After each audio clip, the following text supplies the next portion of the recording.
دنیا کی ہر مہذب قوم کے اندر جب یہ دو لوگ آپس میں ملتے ہیں تو ان کے مخصوص کلمات ہوتے ہیں جن کو وہ ادا کرتے ہیں اور پھر ایک دوسرے سے ملتے ہیں۔ یہ ایک قرب کا ذریعہ ہے اور ہم مسلمان ہیں۔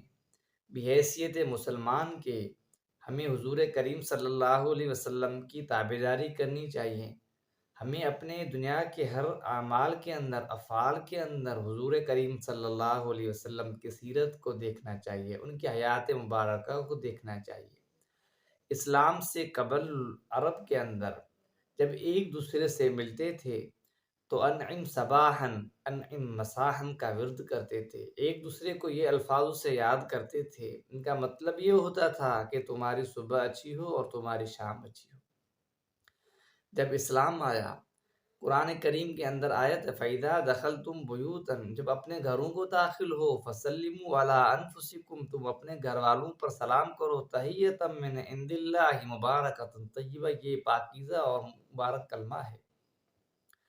تو حضور کریم صلی اللہ علیہ وسلم نے بھی ہمیں یہ تلقین فرمائی، جب آپ ایک دوسرے سے ملے، اپنے گھر والوں سے ملے، کہیں پہ بھی جائے تو وہاں پہ آپ السلام علیکم ورحمۃ اللہ وبرکاتہ کہیں، کیونکہ یہ ایک دعا بھی ہے اور ایک برکت بھی ہے، یہ اللہ کا نام بھی ہے۔ حضور کریم صلی اللہ علیہ وسلم کے مجلس میں ایک شخص آتا ہے اور وہ کہتا ہے السلام علیکم۔ حضور کریم صلی اللہ علیہ وسلم فرماتے ہیں اس نے 10 نیکیاں لی ہیں۔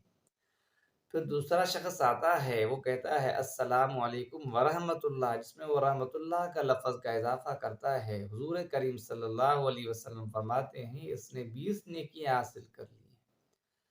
اور اس کے بعد تیسرا شخص آتا ہے، وہ کہتا ہے السلام علیکم ورحمۃ اللہ وبرکاتہ۔ حضور کریم صلی اللہ علیہ وسلم فرمایا اس شخص نے 30 نیکیاں حاصل کی۔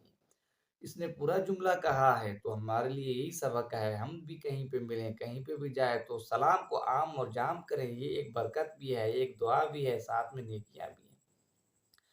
اور آج ہم دیکھیں، ہم مغرب سے اتنا متاثر ہو گئے ہیں، اتنا متاثر ہو گئے ہیں کہ ہم اٹھتے بیٹھتے ان کی نقالی کرتے ہیں۔ ہم حضور کریم صلی اللہ علیہ وسلم کے اقوال، افعال اور سنت کو چھوڑ دیا ہے۔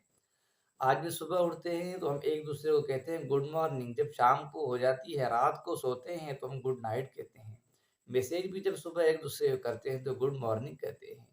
ہم تو مسلمان ہیں، حیثیت مسلمان کے ہمیں تو حضور کریم صلی اللہ علیہ وسلم کے افعال، اعمال، اقوال کی تابعداری کرنی چاہیے کہ ہم جو ہے ان کو چھوڑ کر ہم جو ہے مغرب کے متاثر ہو کر ان کی نقالی کریں۔